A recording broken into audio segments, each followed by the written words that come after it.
नमस्कार भक्तों, स्वागत है आपका आपके अपने YouTube चैनल पर।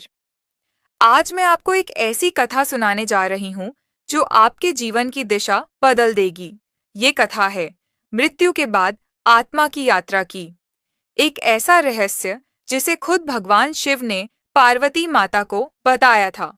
तो भक्तों, वीडियो को अंत तक जरूर सुनिए, क्योंकि अंत में छिपा है जीवन का सबसे बड़ा सत्य। एक दिन पार्वती माता बोली, स्वामी, संसार में हर जीव जन्म लेता है और एक दिन मर जाता है, लेकिन मृत्यु के बाद क्या होता है? क्या आत्मा वाकई यमराज के पास जाती है? क्या कोई फिर से जन्म लेता है? शिव मुस्कुराए, धीरे से बोले, देवी, जो तूने पूछा वह वो रहस्य है जिसे बहुत कम लोग जानते हैं। मृत्यु अंत नहीं, बल्कि एक नई यात्रा की शुरुआत है। चलो, आज मैं तुम्हें दिखाता हूँ कि मृत्यु के बाद आत्मा के साथ क्या होता है। शिव बोले, देवी, देखो, वहां पृथ्वी पर एक भक्त है, शिवदास। उसकी उम्र पूरी हो चुकी है। चलो, उसकी आत्मा की यात्रा का साक्षात्कार करते हैं। दृश्य बदलता है। पृथ्वी पर एक छोटा सा गांव। रात का समय, आसमान में तारों की चमक। एक छोटी सी झोपड़ी के अंदर वृद्ध शिवदास बिस्तर पर लेटे हैं। उनकी सांसें धीमी हो रही हैं, आंखें बंद हो रही हैं, पर उनके चेहरे पर भय नहीं, शांति है। अचानक उनके शरीर से एक हल्की नीली रोशनी निकलते है। वह रोशनी उनकी आत्मा है। शिवदास की आत्मा ऊपर उठती है और अपने शरीर को देखती है। वह धीरे से बोलती है, क्या ये मैं हूँ? क्या मैं मर गया? उसी समय दो दिव्य दूत प्रकट होते हैं, काले वस्त्रों में, हाथों में स्वर्ण माला। वे झुककर बोलते हैं, शिवदास, तुम्हारा समय पूरा हुआ है। चलो हमारे साथ यमलोक की ओर। आत्मा आकाश में उठने लगती है। नीचे पृथ्वी छोटी होती जा रही है। वह देखता है, उसका बेटा रो रहा है, पत्नी चिता तैयार कर रही है और गांव के लोग मंत्रोच्चार कर रहे हैं। पर आत्मा के कानों में कोई आवाज नहीं पहुंचती। बस एक सन्नाटा है, एक गहरी खामोशी। शिवदास की आत्मा खुद से कहती है, अरे, मैं तो बोलना चाहता हूँ, कहना चाहता हूँ कि मैं यहीं हूँ, पर कोई सुन ही नहीं पा रहा। धीरे धीरे अंधेरा हो जाता है। सामने एक विशाल द्वार प्रकट होता है, जिस पर लिखा है, यमलोक द्वार। द्वार खुलते ही एक सुनहरी भूमि दिखाई देती है। हर ओर दिव्य प्रकाश, पर बीच में एक गहरी छाया। वहां एक सिंहासन पर बैठे हैं यमराज, हाथ में गदा, माथे पर तेज, आंखों में करुणा। उनके बगल में चित्रगुप्त हैं, एक दिव्य लेखा लिए हुए। चित्रगुप्त बोले, प्रभु, यह है शिवदास, जिसने जीवन भर शिव का नाम जपा, पर कुछ कर्मों से बंधा रहा। यमराज बोले, हर आत्मा अपने कर्मों का फल लेकर आती है। जो उसने किया वही उसे भोगना होगा। फिर यमराज का संकेत मिलते ही शिवदास के सामने उसके कर्मों के दृश्य प्रकट होने लगे। वह देखता है, बचपन में उसने भूखे को अन्न दिया था, किसी को नदी से बचाया था, पर एक बार लालच में उसने किसी गरीब की जमीन हड़प ली थी।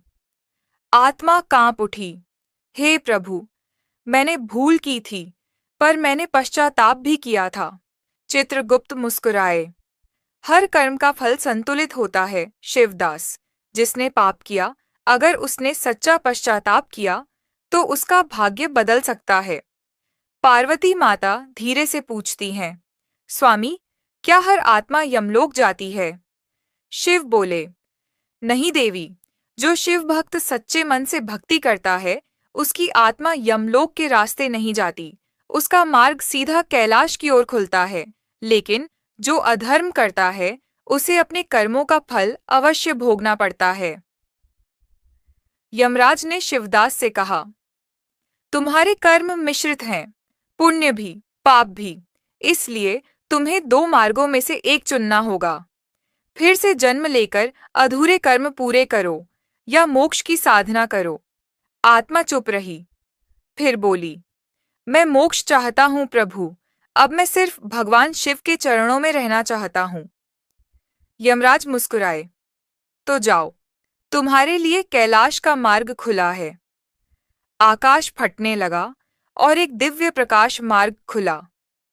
आत्मा उस मार्ग पर चलने लगी, हल्की, शुद्ध और स्वतंत्र। वह महसूस कर रही थी जैसे कोई उसे ऊपर खींच रहा हो, और अचानक वह कैलाश पहुंची। शिव उसके सामने खड़े थे। उनकी मुस्कान में सृष्टि का रहस्य छिपा था। शिव बोले, शिवदास, तुमने जीवन में जो सीखा वही मृत्यु के बाद तुम्हारा मार्ग बना। स्मरण रखो, मृत्यु से डरने की नहीं, समझने की जरूरत है, क्योंकि मृत्यु अंत नहीं, शुरुआत है। कैलाश पर्वत पर भगवान शिव मुस्कुरा रहे थे। उनके सामने झुकी हुई आत्मा शिवदास अत्यंत विनम्र भाव से खड़ा था। उसकी आंखों में विनती थी, उसके स्वर में प्रार्थना थी। प्रभु, मैंने जन्म भर आपका नाम लिया, फिर भी मोक्ष क्यों नहीं मिला?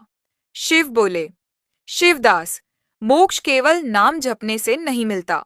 जो मनुष्य भक्ति करता है उसे ज्ञान की दिशा मिलती है, पर जो अपने कर्मों को अधूरा छोड़ देता है उसकी आत्मा अधूरी ही रह जाती है। तुम्हारे कुछ कर्म अधूरे हैं और वही तुम्हें पृथ्वी पर वापस बुला रहे हैं। शिवदास ने कहा, हे महादेव, मैं तो अब थक चुका हूँ, क्या मुझे फिर से जन्म लेना पड़ेगा? शिव बोले, हाँ, लेकिन यह जन्म साधारण नहीं होगा। यह जन्म तुम्हारी परीक्षा होगी। तुम्हें अपने पिछले पापों का प्रायश्चित स्वयं करना होगा। इतना कहकर महादेव ने अपने त्रिशूल से एक दिव्य चिंगारी निकाली। वह चिंगारी ब्रह्मांड में घूमती हुई पृथ्वी पर पहुंची और एक घर में उतर गई। वहीं एक बच्चे ने जन्म लिया और वही था मनोहर, यानी शिवदास का पुनर्जन्म। मनोहर बचपन से ही अलग था। कभी अचानक ध्यान में बैठ जाता तो कभी शून्य में देखता रहता। कई बार रात के सन्नाटे में उसकी आंखें खुल जातीं और वह कहता, माँ, कोई मुझे बुला रहा है, डमरू की आवाज आ रही है।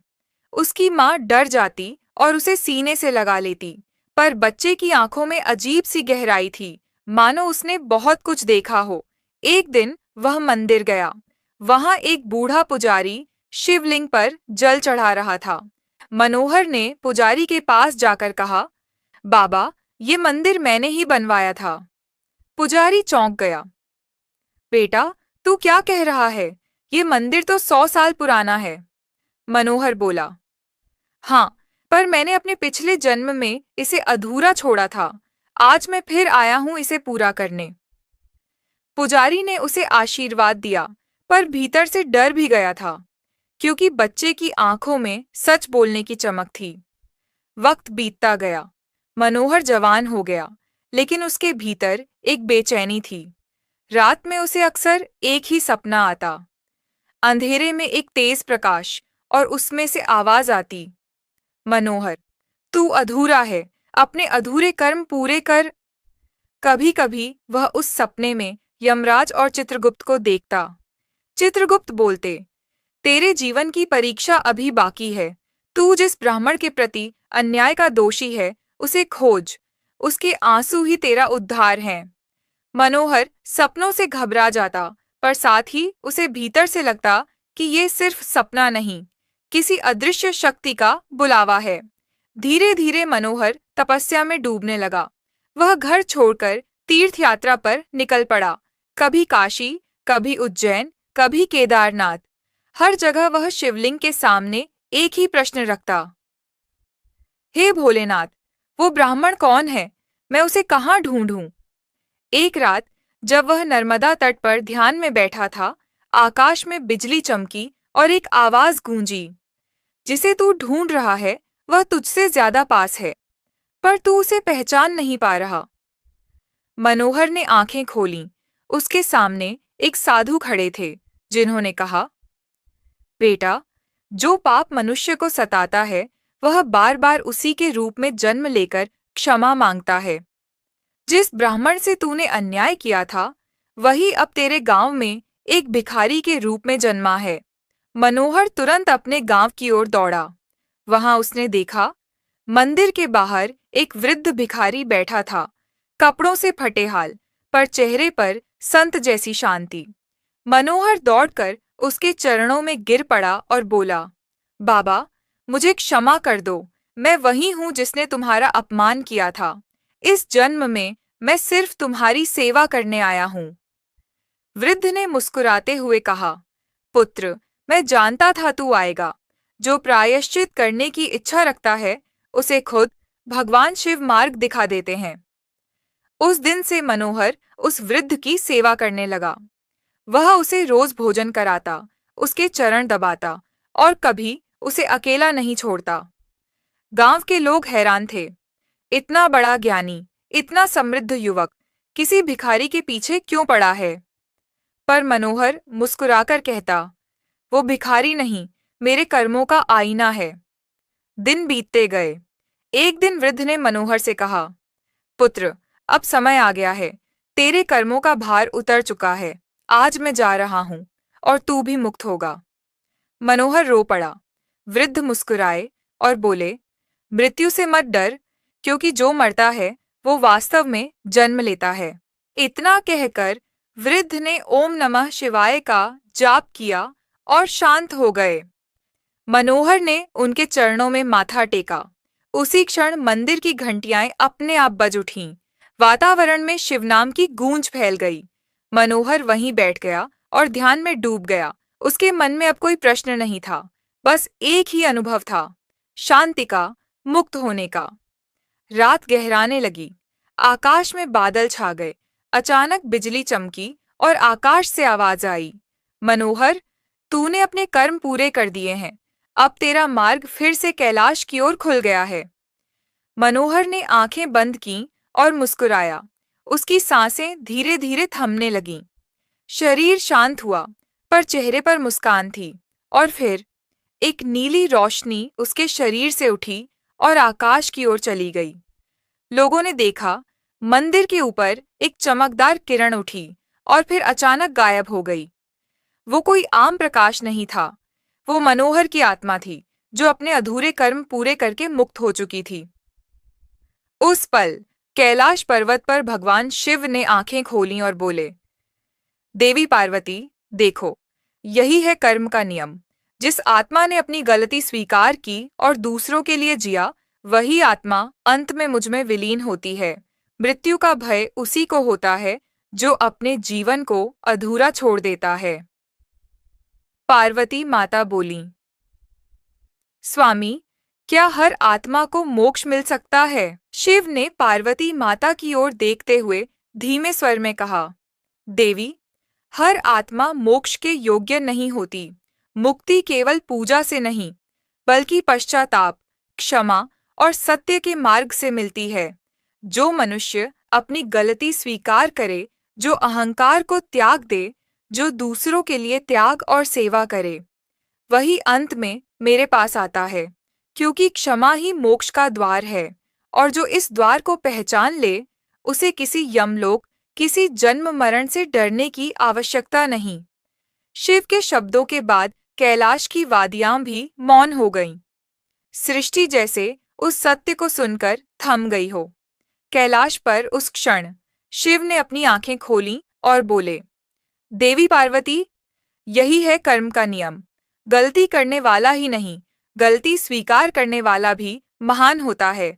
जो आत्मा सच्चे मन से क्षमा मांगती है, अपने पापों का प्रायश्चित करती है और दूसरों के लिए जीती है, वह अंततः मुझ तक पहुंचती है।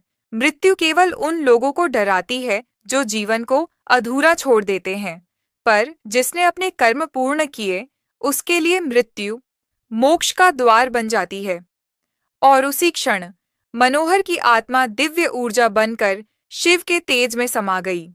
वह अब कोई साधारण आत्मा नहीं रही, वह अनंत सत्य बन चुकी थी। वह शिव में लीन हो चुकी थी, जहाँ न जन्म है न मृत्यु, केवल शांति है, केवल मोक्ष। भक्तों, यदि ये कथा आपके मन को स्पर्श कर गई, आपको जीवन और मृत्यु का सत्य समझा गई, तो इस दिव्य ज्ञान को यहीं मत रोकिए, इसे आगे बढ़ाइए।